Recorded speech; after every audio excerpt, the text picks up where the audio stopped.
Há 20 anos, em 1998, eu tinha 44 anos de idade, eu fui assistir a um filme que nesse ano está fazendo 20 anos. Um filme que talvez quem tem mais idade aqui tenha assistido, chamado O Resgate do Soldado Ryan. Esse filme já tem 2 décadas. Esse filme conta uma história que a gente não pode esquecer. E ele tem nele algo que eu queria trazer como marca inicial nessa reflexão. Quem aqui assistiu ao filme se lembra, ele é um filme já clássico, o que eu vou falar aqui é spoiler, mas isso para quem já assistiu não vale, para quem não viu, feche os ouvidos. O filme conta uma história magnífica, difícil de assistir. É um filme do Steven Spielberg, cujo ator principal é o Tom Hanks, e o segundo é o Matt Damon. Nesse filme, o roteirista produziu uma história maravilhosa, difícil de lidar. Na Guerra Civil Norte-Americana, houve uma situação em que 4 filhos de uma mesma mãe morreram na Guerra Civil Norte-Americana. E como 3 deles haviam sido mortos durante o combate, as forças de direção trouxeram o 4º filho para que ele não fosse também morto e a família não ficasse sem nenhum dos seus. Ele não o fez. O roteirista do filme O Resgate do Soldado Ryan leu essa história porque viu um dia o túmulo deles e resolveu passar a história para a Segunda Guerra Mundial.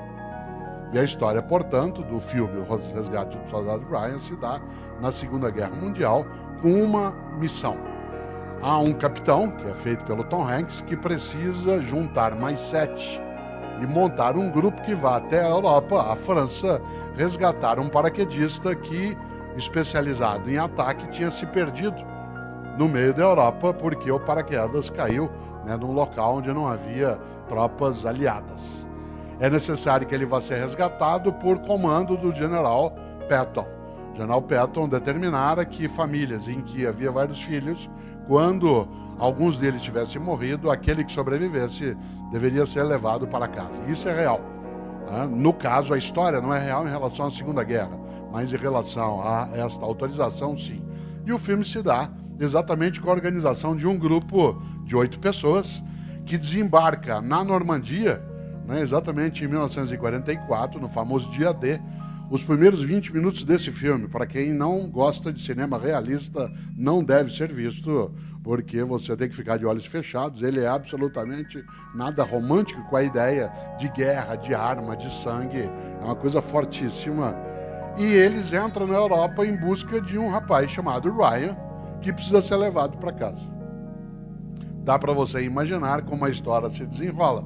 Isto é, acharam um paraquedista de uma tropa norte-americana perdido na Europa em meio a uma guerra, ainda mais sem aqueles meios digitais que o Pedro tanto aprecia, um pouco mais complicado.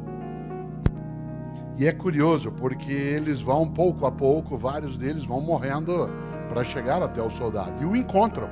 E ele se recusa a ir para casa, ele não quer, ele quer continuar em combate, ele acha que é um dever e uma missão dele continuar no combate. Mas vários morrem para que ele possa ser salvo. E uma cena inacreditável, dificílima de lidar, é a cena quase final, em que o capitão, feito pelo Tom Hanks, ele se... Em última instância, a grande pergunta é: fazemos por merecer? Por merecer a existência, a vida, esse mistério magnífico do qual nós participamos e não conhecemos toda a razão? Essa vida que nós partilhamos com outras e outras formas de vida, será que nós a desperdiçamos, a colocamos fora? Cada vez que eu vejo e revejo a cena, eu me lembro dessa pergunta que ecoa dentro de mim, sem ser aqui dramático em excesso, sem ser também piegas.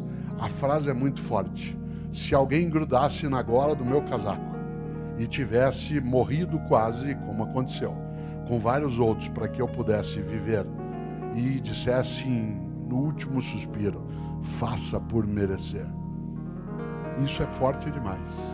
É interessante, porque as homenagens que a gente recebe, elas, vez ou outra, nos levam exatamente a pensar isso. Será que nós fazemos por merecer? Merecer o quê?